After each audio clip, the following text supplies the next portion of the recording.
Hey everyone, welcome back to our channel. Today I'm going to show you how to publish your Squarespace website. Ready to launch your Squarespace site? Let's publish it in under a minute. First of all, you need a paid plan and log into your account.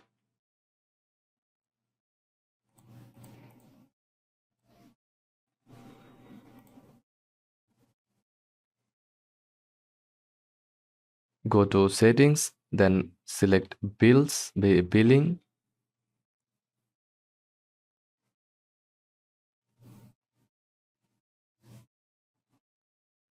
and choose a plan that fits your needs. Complete the checkout process. Next, connect a domain. You can buy one through Squarespace or connect one you already own.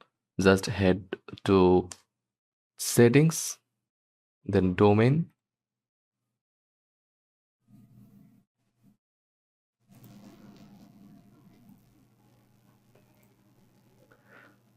and follow the prompts.